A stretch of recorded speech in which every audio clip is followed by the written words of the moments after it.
బాపు రమణ మౌన పోరాటం. మీ ఇద్దరికీ అసలు ఎప్పుడు తగాదాలు పోట్లాట్లు హౌమచ్లు లేవా అని అడుగుతుంటారు కొందరు అభిమానులు. లేకే ఉన్నాయి, బోలెడున్నాయి.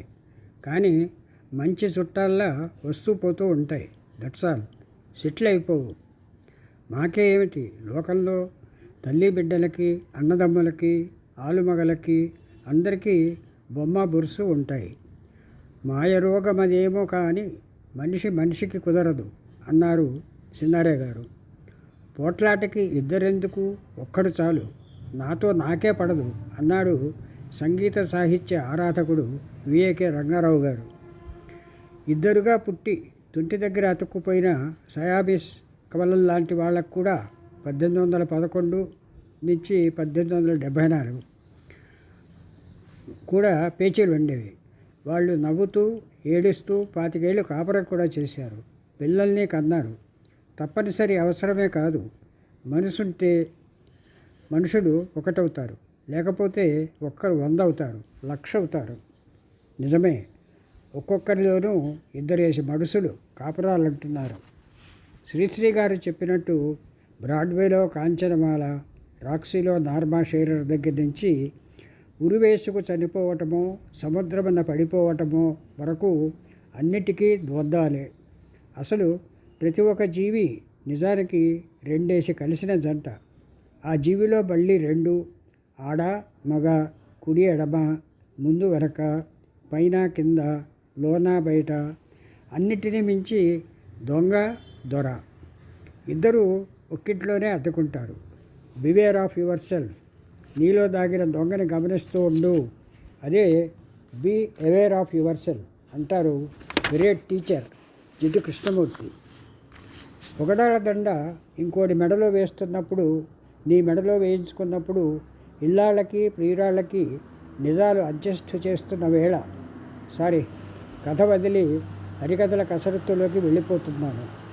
కోతి కొమ్మచ్చి వదిలి నీతి కొమ్మచ్చిలోకి ఫిరాయింపు అవుతున్నాను, మన్నించాలి. ఈ దంతవేదాంతం పైకి తిట్టలేక పళ్ళు కొరుక్కోవడం అంతా బాపు మీద కోపం బాపతూ ప్రకోపమే.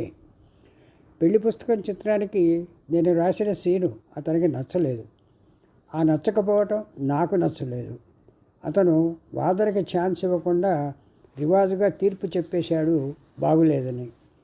సాధారణంగా నేను రాసింది తను తీయడం, తను చెప్పింది నేను రాయటం రెండూ ఉంటాయి. ఇద్దరికీ నచ్చే విధంగా కథాచట్రం, పాటలు పద్యాలు సహా స్క్రీన్ ప్లే బిగించాకనే ఫిల్లింగప్ సీనులు రాసి అమర్చడం జరిగేది. అందువల్ల అభిప్రాయ భేదాలకు తగాదాలకు తావుండేది కాదు. ఒకటే బాట, ఒకటే మాట. ఈసారి మాత్రం నేను అనుకున్న కథ దాదాపు రెడీ అయ్యాక రావి కొండలరావు గారు వచ్చి తను కల్పించిన ఇంకో కథ చెప్పి, తనకు ఇబ్బందిగా ఉన్న పాయింట్లు మలుపులు చెప్పి నా సలహా అడిగారు. నాకు తోచినవి చెప్పాను. ఆయన బాగుందన్నారు. అది నాకు కూడా బాగుందనిపించింది. ఆయన మిస్సమ్మ కథని ఉల్టా చేసి కథని అల్లుకుని వచ్చారు. అందులో నాకు భారత కథలోని విరాటపర్వం ఘట్టాలు, రుచిపచులు, పరిమళాలు తోచాయి. ఎవరికో ఒకరికి అమ్మ చూపే కథను నాకే ఇవ్వమని కోరి ఆయన దగ్గర ఆ కథ సినిమా హక్కులు కొనాలనుకున్నారు. మన్నాడు బాపుకి కథ చెప్పాను. తను కూడా మా దగ్గరున్న కథ కన్నా ఇది బాగుందన్నాడు. అప్పుడు ఆ కథ సినిమా హక్కులు కొని కొండలరావు గారి చేత ఆయన అనుకున్న కథను రాయించుకున్నాను. తర్వాత మాకు తోచిన మార్పులతో కథ కల్పించుకున్నాము. సాక్షి నుంచి 25 ఏళ్ళుగా మాకు పాటలు రాస్తున్న ఆస్థాన కవి, చిరకాల మిత్రుడు అయిన ఆరుద్ర గారికి స్థూలంగా కథ చెప్పాము.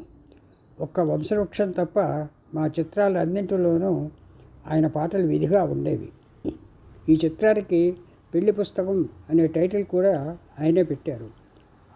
ఆ ప్రకారమే శ్రీకారం చుట్టుకుంది పెళ్లి పుస్తకం, ఇక ఆకారం దాల్చుతుంది కొత్త జీవితం అనే పల్లవితో చాలా అర్థవంతమైన పాట రాశారు ఆరుద్ర గారు.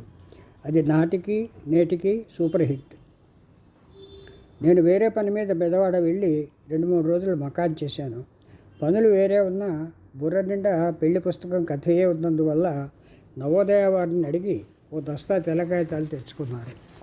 ఉత్సాహంతో తొలి సీక్వెన్స్ అంటే కథకి పునాది అని నేను నమ్మినది. పెళ్లి చూపుల నుంచి శోభనం రాత్రి వరకు రాసేశాను. బాపు అది వెంటనే చదవాలన్న ఉత్సాహంతో మెడ్రాస్ వెళ్తున్న ఒక ఫ్రెండ్కి ఇచ్చి పంపేశాను. అప్పటికి ఇంకా కొరియర్ సర్వీసులు అందుకోలేదు. మెడ్రాస్ నుంచి హుషారైన ఫోన్ కాల్ రాలేదు. మెడ్రాస్ వెళ్ళిన పొద్దుటే ఆదుర్దాతో అడిగాను. అతనికి నచ్చలేదు. ఆ నచ్చకపోవటం నాకు నచ్చలేదు. నేను కూడా రాసిన సీను నేను మార్చలేదు. మిగతాది రాసుకుంటూ పోయాను. అతను షూటింగ్ చేసుకుంటూ పోయాడు. రాక్ క్యాజువల్ హోటల్లో క్యాంప్. పక్క గదుల్లోనే ఉన్నప్పటికీ స్క్రిప్ట్ గురించి తప్ప అన్నీ మాట్లాడుకునేవాళ్ళం. అక్కడి నుంచి ఎన్సిఎల్ రాజు గారి తోటకు వెళ్ళి షూటింగ్ కొనసాగించాం. అక్కడ తోట, రైలు పెట్టా చూసి కథలో సీన్స్ మార్చుకున్నాం. ఆర్టిస్టులు, డైరెక్షన్ డిపార్ట్మెంట్ వాళ్ళు అందరూ సీనులు, డ్రెస్సులు, డైలాగులు, పాటలు అన్నీ మెచ్చుకుంటూనే ఉన్నారు. కానీ కొలతలు చూసుకోలేదు. గతిపయ్యే దినంబులకు షూటింగ్ ముగిసింది. మరి కొన్నాళ్లకు ఎడిటింగ్ కూడా ముగిసింది. సినిమా పొడువు చిన్న కోతి కొమ్మచ్చి. బాపుకి కేవీ రెడ్డి గారు అంటే వీరభక్తి. వేస్టేజ్ లేకుండా తీయడం ఆయనకి ఏకలవ్య శిష్యుడిగా అభ్యసించాడు. 10 అడుగులు తీసిన ఒక షాట్ ఏదో కారణం వల్ల మరొక టేక్ తీస్తే 11 అడుగులు వచ్చింది. కేవీ రెడ్డి గారు 4 రిహార్సల్స్ చేయించి దాన్ని 10 అడుగులకే తీసేవారు. అంత పొదుపు, అంత ఖచ్చితం. బాపు కూడా తన షూటింగ్కి పక్కాగా బొమ్మలు గీసుకుని మరీ లెక్కలు కట్టేవాడు. 1కి 4 రిహార్సల్స్ చేయించేవాడు. షాట్ తీస్తే ఖచ్చితంగా అనుకున్నంతే వచ్చేది. ఆనాటి ఆదర్శ మర్యాదల ప్రకారం బాపు ఎక్స్పోజర్ రేషియో 1:3. అతను షూటింగ్కు వాడిన ఫిలింలో సరిగ్గా 3వ వంతుకి నికరమైన ఫిలిం వచ్చేది. రాస్తూ తీసినవి, తీస్తూ రాసినవి ముత్యాల ముగ్గు, భక్త కన్నప్ప. ఏదైనా అంచనాలు తప్పలేదు. గురికి బెత్తడి తేడాగా వచ్చేవి. పెళ్లి పుస్తకం మాత్రం గురికి బారెడు తేడా వచ్చింది. 13,000 రావాల్సింది 20,000 వచ్చింది. అంటే 3 వంతుల ఫిలిం ఎక్కువ అయిపోయింది. 15 లక్షలతో పూర్తి కావాల్సిన ఫిలిం 22 లక్షలు అయింది. అయినా సినిమా హిట్ కావటం వల్ల దాని కాక తగలలేదు. లాభంలో నష్టం, నష్టంలో లాభం. అయినా నవ్వుకుని చెంపలేసుకోగలిగాం. తర్వాత కార్టూనిస్ట్ శంకు గారి కోసం ఇంకో ఫ్రెండ్తో కలిసి చాముండి ఫిలిమ్స్ గౌర పాతసారథి ఇంకో ఫ్రెండ్తో కలిసి తీసిన మిస్టర్ పెళ్ళాం 13,000 అంచనా వేసుకుని తీస్తే 12,500 వచ్చింది. ఆ సినిమాకి లాభాలతో పాటు బంగారు నంది కూడా వచ్చింది. ఈ బంగారు నంది గురించి ఒక చిన్న షికారు. బహుమతి ప్రధానోత్సవానికి అవార్డు ఇచ్చే అతిథిగా శ్రీమతి వాణిశ్రీ వచ్చింది. ఉత్తమ నటి అవార్డు విన్నర్ శ్రీమతి ఆమని బడాయికి పోయి చొక్కా ప్యాంటు లాంటి మగరాయి డ్రెస్లో వచ్చింది. వాణిశ్రీ ఆమనని ఎగాదిగా చూసింది. ఏమి తల్లి, సినిమాలో చక్కని తెలుగు ఇల్లాలి పాత్రను నీకు ఇచ్చారు. చక్కని చీరకట్టు బొట్టుతో బాగా ఒప్పించావు.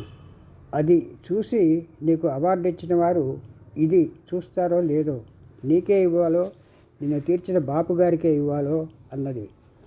తెల్లబోయిన ఆమెని ముఖం ఎర్రబారింది. చాలా కాలం క్రితం బెదవాడలో ఏవిఎం వారి రాము చిత్రం శతదినోత్సవం జరిగింది. అందులో దేవిక నాయిక, ఒక పేద ఇల్లాలి పాత్ర. చాలా సమర్థంగా నటించింది. కానీ సభకు మామూలుగా వచ్చే గ్లామరస్నెస్తో వచ్చింది. పేరు ప్రకటించినాక ఆమె దగదగలాడుతూ స్టేజ్ మీదకి రాగానే అవార్డు ఇస్తున్న విశ్వనాథ సత్యనారాయణ గారు క్షణకాలం విస్తుపోయారు. అంతలోనే ఆయన తన రివాజైన స్టైల్లో తూ ఇదేం సీత, నేను సినిమాలో చూసిన సీత ఇది కాదే, ఇలా లేదే అనేశారు. శంకు గారు, Shankar Kumar, lawyer plus AP finance corporation manager చేశారు. ఆయన ఫస్ట్లో హాస్యం, ఆ సరదా కొద్దీ కోక్వెల్ పేరిట చాలా మంచి హాస్యపత్రిక 12 ఏళ్ళు నలిపి బులబులాగ్గా చేతులు కాల్చుకుని హాయిగా నవ్వుతూనే రిటైర్ అయ్యారు. ఇప్పుడు ఆయన వారి శ్రీమతి శోభాశంకర్ గారు తెలుగులో చాలా కామెడీ మ్యూజికల్ సీరియల్స్ తీస్తున్నారు. ఆవిడ కూడా బ్యాంక్ మేనేజర్ చేసి రిటైర్ అయ్యారు. ఆవిడ కొన్నేళ్ళు దూరదర్శన్లో స్టార్ న్యూస్ రీడర్గా సుప్రసిద్ధులు. వారు ఇద్దరూ అమరావతి కథలు తీశారు. స్వయంగా మునిమాణిక్యం గారి కాంతం కథలు టీవీ సీరియల్ తీశారు. ఈ క్రోక్విల్ ఎడిటర్ కార్టూనిస్ట్ 1992లో బెల్జియంలో బెస్ట్ ఆర్టిస్ట్ అవార్డు అందుకున్నారు. క్లోక్ హిసిప్ అవార్డు అంతర్జాతీయ కార్టూన్ ప్రపంచంలో చాలా గొప్ప అవార్డు. దాన్ని మెక్కా ఆఫ్ బెల్జియం అంటారు. ఈ అవార్డు శ్రీ జయదేవ్ బాబు గారికి కూడా లభించింది. శంకు గారి క్రోక్విల్ అకాడమీ, ఆంధ్రప్రదేశ్ సమాచార శాఖ కలిసి నిర్వహించిన ఒక మహాసభలో ఆర్కే లక్ష్మణ్, బాపు, గోపులు వంటి ప్రసిద్ధ ఆర్టిస్టులకు షీల్డులు, 30,000 నగదు అవార్డులు ఇచ్చి సత్కరించారు. శంకు గారు ఇంకొక గొప్ప ప్రాజెక్టు చేశారు. ప్రసిద్ధ భారతీయ కార్టూనిస్టుల పేరుతో ఆర్కే లక్ష్మణ్, గోపులు, బాపు, మారియో మిరాందా, ఆబు అబ్రహాం, బివి మూర్తి, డక్కన్ హెరాల్డ్ గురించి సమగ్రమైన డాక్యుమెంటరీలు తీశారు. వాటిని బెల్జియంలో నెల్లాళ్ళు వరుసగా ప్రదర్శించారు. శంకు తీసిన కాంతం కథలకు 4 నంది అవార్డులు వచ్చాయి. ఎన్సిఎల్ రాజు గారు స్నేహం వర్ధిల్లటానికి 50-60 ఏళ్ళు అక్కర్లేదు. స్నేహం సాప్తపదినం అన్నారు. 7 అడుగులు చాలు. ముక్కు మొహం ఎరగని అమ్మాయి అబ్బాయి చేతులు కలిపి 7 అడుగులు నడిచి ఆలుమగలైపోతున్నారు కదా. ఎన్సిఎల్ రాజు గారు అలా మాకు అమాంతం ఆప్తమిత్రులు అయిపోయారు. ఇస్తామన్న స్టూడియో ఇవ్వమని చెప్పి పద్మాలయ వారు ఇచ్చిన ఎంకరేజ్మెంట్ వల్ల ఎగిరి ఎన్సిఎల్ బూరెల బుట్టలో పడ్డాం. ఆ బుట్టలో 10,000 ఎకరాలు విశాలంగా పరుచుకుని ఉన్న రామచంద్రరావు గారి పెద్ద మనసు, మైత్రి హస్తం, 4 ఏసీ గెస్ట్ రూమ్లు, 100 మందికి సరిపడా క్వార్టర్సు, చెరువులు, తోటలు ఉన్నాయి. అది హైదరాబాద్కి 60 కిలోమీటర్ల దూరంలో నర్సాపూర్ దగ్గర ఉంది. అప్పటికే తూప్రాన్, కొంపల్లె వగైరా తోటల చుట్టూ తిరుగుతున్న మాకు ఈ తోట గురించి తెలిసి వెళ్ళాం. ఫోన్ ద్వారా కబురు చేశాం. వీళ్ళు బాపు, రమణ నిజంగా వస్తారా మన తోటకి అని ఆయన, మనని రాణిస్తారా అని మేము అనుకుంటున్నాము. వెళ్ళాక మాటలు కలిశాయి, మనసులు కలిశాయి. అడిగినవే కాదు, అడగని వసతులు ఇచ్చారు, వరాలు కురిపించారు. 60 కిలోమీటర్లు మా లారీలు, బస్సుల్లో వస్తున్నందుకు ₹1,00,000 సబ్సిడీ చదివించారు. వద్దని బతిమాలినా వినలేదు. ఉండనియండి అనేశారు. వసతులు, డబ్బు అలా ఉంచితే మా కథ 1000 రేకులుగా విచ్చుకుంది. ఎన్నో కొత్త సీన్లు పుట్టాయి, ఎన్నో కొత్త డైలాగులతో విరబూశాయి. ఇంతకన్నా ఆనందమేమి రామచంద్ర అనుకున్నాం. తోటలో ఒక పిక్నిక్ స్పాట్ ఉంది. అక్కడ రైలు పెట్టె రూపంలో 3 ఏసీ గదులతో గెస్ట్ హౌస్ అమర్చారు. అది చూశాకనే పెళ్లి పుస్తకంలో గుమ్మడి ఝాన్సీల కాపురం, కష్టాల కథ కల్పించాను. క్లైమాక్స్కే అది పునాది అయి బలపరిచింది. మరొక వైపున బైసన్ బోర్డ్ ఫ్యాక్టరీ ఉండేది. సిమెంట్ మిళాయించిన ఆ బోర్డుతో చిన్న చిన్న గదులు, ఇళ్ళు కట్టించేవారు. ఎండ, గాలి, వాన అన్నీ తట్టుకునేంత బలంగా ఉండేవి. వాటితో వేలాది శరణార్థి క్యాంపులు కట్టారు. మరొక వంక ఇటలీ సహకారంతో నడిపే సెక్యులర్ అల్యూమినియం చట్రాలతో కట్టిన కిటికీలు, ద్వారబంధాలు ఫ్యాక్టరీ. ఇది నాకు నచ్చి మెడ్రాసులో మా ఇంటి కిటికీలన్నింటికి ఈ చట్రాలనే బిగించాము. 15 ఏళ్ళు అయినా ఇంకా రిపేర్కి రాలేదు. రాదని రాజుగారు మాట ఇచ్చారు. ఇచ్చిన మాట తప్పలేదు. ఇవన్నీ కాకుండా వారికి పెద్ద సిమెంట్ ఫ్యాక్టరీ ఉండేది. సశేషం. మిగతా భాగం రేపు.